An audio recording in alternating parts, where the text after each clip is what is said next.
Travis Scott. Right. That is not so. And let me say this: prayers to the families that lost loved ones. But I think the thing about it is the media and the internet sometimes can polarize things and say things that are simply, or speak on things that they simply don't understand, or that are simply not true. At the end of the day, the onus is on the production company and the promoters that set that show up. That is how it should go. I don't know how the paperwork looks, but at the end of the day, even if he partnered with them, partner just means he gave them some money. That doesn't, he had nothing to do with the logistics of how that was set up. His team did not sit there and say, he didn't. He's an artist. So once he hit the stage, his job was to be an artist. It was everybody else's job to make sure that didn't happen. Now for me, those types of things with that type of concert was bound to happen. It has happened before. I want to say, everybody look it up. I don't know, maybe 70 sometimes, but a rock group called The Who. I think 11 people died. They got trampled. That concert went on. They never told that band that people died until after they performed. So when I hear comments and Travis, they're saying he went to a after party. They did not tell him that. I'm almost certain that he had no idea that people died at that concert. So then, people were saying, well, he saw people fall out. I can pull up plenty of James Brown videos and plenty of Michael Jackson videos where people fall out, they lift you up, the EMTs take you on out, but the show still goes on. I've seen it myself. That is, to me, that is nothing new, especially overseas. Overseas, they will pitch tents and do a concert anywhere, and it's hundreds of thousands of people. I think that those types of concerts are dangerous because of what I have seen over the years. I don't think it's safe because it's just a free-for-all of, you get 100,000 people just standing there in the middle of nowhere. Like, that is bound to happen. But to put this all on this young man, I think is ridiculous. I think it's ignorant.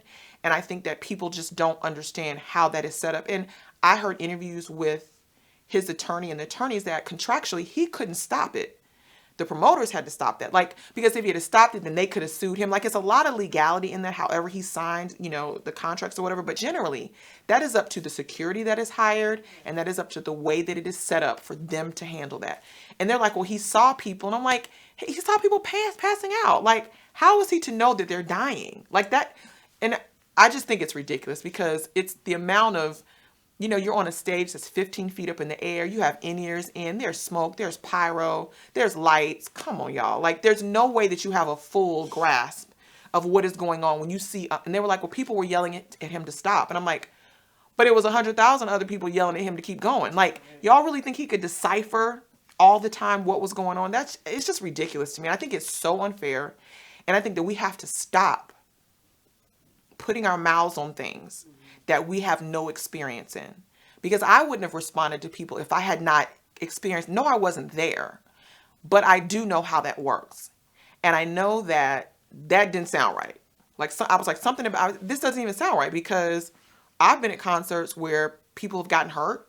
I was on stage. I never knew it happened. And they intentionally don't tell artists that, because you know why?